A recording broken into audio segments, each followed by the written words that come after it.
nonverbal greetings in Sierra Leone that are different from the United States? I mean, there's not much non-verbal greeting that is different from the United States because the city, we came from the city. Like everything that we do here in the States, we do over there. Like the high fives, the handshakes, and the bombs and everything. So everything is the same pretty much. Cool. Okay, next question. How does your culture view personal space, and how would you deal with a foreign business person if they invaded your personal space? Okay, that's two set of questions right there. First of all, personal space. Personally, we came from a communal culture. A communal culture in which is a close knit culture. You have extended families living together, and personal space is not a big deal. However, the older you are, right, the more personal space you receive, or they offer you. As it relates to businesses, especially foreign businesses, right? As somebody from another country, people are suspicious to an extent, right? So they tend to give you some space. They expect you to, for you to give them some space. They will give you some space until they get to know you, right? So then once they get to know you, you realize that there is no personal space. Basically, you see two friends holding hands in the street. That doesn't mean they are gay, right? So it's just, So are you saying if you have a foreign business partner that comes over to Sierra Leone to conduct business, eventually they're going to give you that personal space, and if they get, a friendship is formed, then, yeah. Okay. Then that means trust. Okay. Next question. Is eye contact appropriate or inappropriate when doing business? Well, in Sierra Leone, eye contact is usually too much. Eye contact is considered disrespectful. That's just a culture, right? Especially if you're dealing with somebody that is older than you or is senior for you. Whereas in the United States, it's different. In the United States, if you don't look somebody in the eye, they assume you're hiding something, or you know some you have something that you don't want to disclose. So that's a great difference between Sierra Leone and the United States. Was it hard for you to adapt to having to look someone in the eye when you came over to the United States? That's a great question. Yes, that's right. Even right now, I've been in the United States for 20 years. Right. If I'm talking to somebody that is older than I, and sometimes I have to force myself. Sometimes I overdo it. So people won't perceive me of hiding something.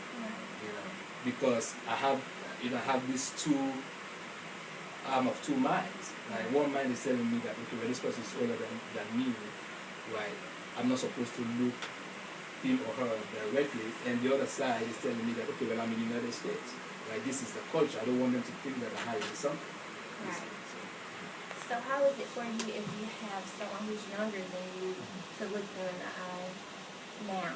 Oh no, now I don't have problem with that because I know the country in which I live, and I think I've adapted enough for me to understand that they are not being disrespectful. Right. That's the way it's worked here. Okay. Does age matter in doing business? If so, how? Age doesn't matter in doing business inside. As long as the individual that is doing the business is competent and productive, respectful, but respect matters. The U.S. businesses greatly value the use of punctuality and the efficient use of time. How is the use of time and schedules valued when it comes to business in Sierra Leone? The use of time is valued highly, and punctuality, because punctuality and timing represent or reflect responsibility.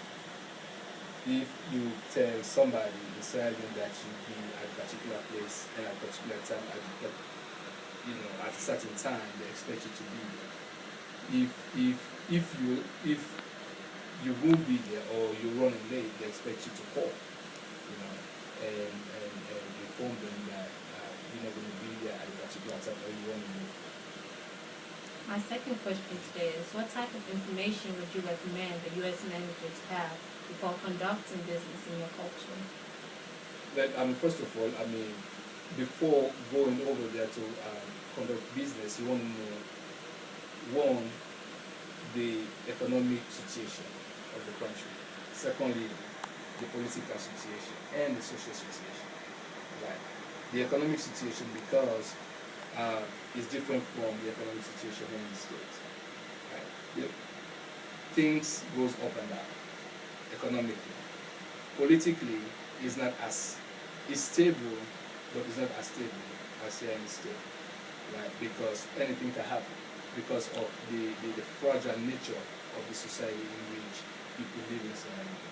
And the social structure, meaning that, right, the way people operate, right, because even though Sierra Leone is being westernized, right, there is still that slight difference between the United States and Sierra Leone. In what ways do foreign businesses have to adapt to the culture in Sierra Leone? Well, as I said earlier, it's different.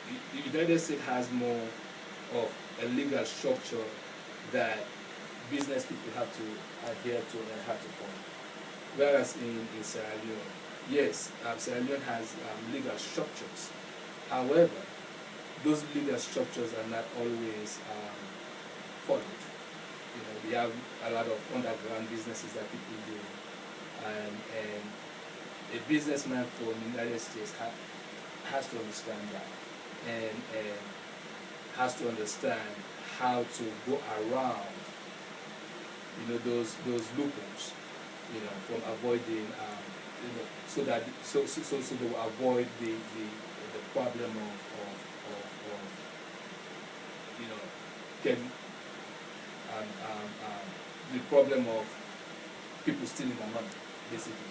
So you can also say that that's one of the barriers that American businessmen and women face when they're starting a business. Well, it's not a barrier. It's just something that is supposed to know, right? Because the barrier, if you call it a barrier, then it's something that they have to cross over. It's just an information that they need to know. So at least when once they go over there, they know what they are up to and what they are doing. What are some of the biases that Americans or other foreign businesses need to think before starting a business with them? Biases, from the American point of view, one, don't think that Sierra Leone is backward. Yes, economically, socially, and politically, it's backward. But when it comes to business-wise and intellectually, the people are very sophisticated. They are very smart. Right, because some American businessmen and women, even foreign businessmen and women, that's some of the problems that they run into. They go to Sierra Leone, they think, okay, well, the people are not enlightened enough, they're not smart enough, they don't understand the world enough, right? Then once they get there, they leave themselves open for people to steal their money, and by the time they realize that those people are smart, it's too late.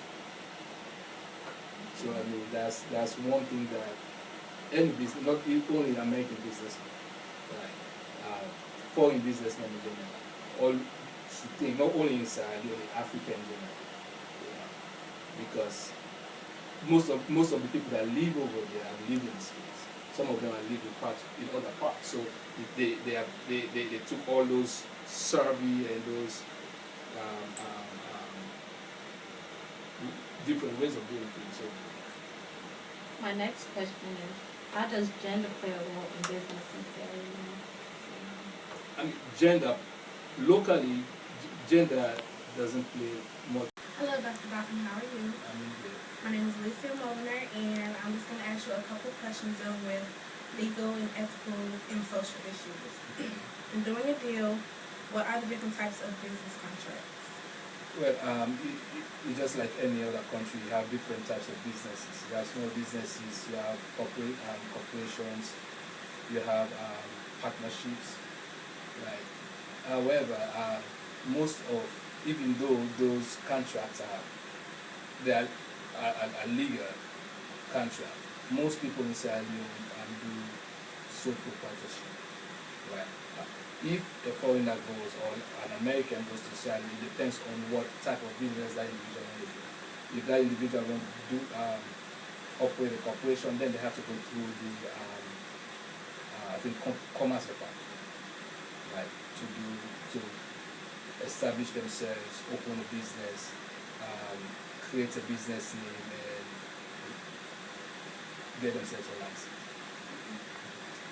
My next question is, in a legal aspect, is it difficult to start a business in Sierra Leone? If so, what are the difficulties? Well, legally, it's not. It's not difficult to start a business in Sierra Leone. However, socially, it's very, very expensive. I mean, because going to Sierra Leone, trying to start a business, they think you're a million or a billion. Everybody, every step of the way, people expect you to bribe them to go through the process. So, I mean, legally, no. Legally, the process is fine. It's just the social culture that creates a problem. Okay. My next question is, does education play a role in doing business in Sierra Leone? Is a certain level of education required to start a business? Well, no, education doesn't play a role in starting a business in Sierra Leone, but education is a very vital part of the Sierra Leone culture. Right. You don't have to have an education to start business because most of the wealthy people in Sierra Leone, right, don't have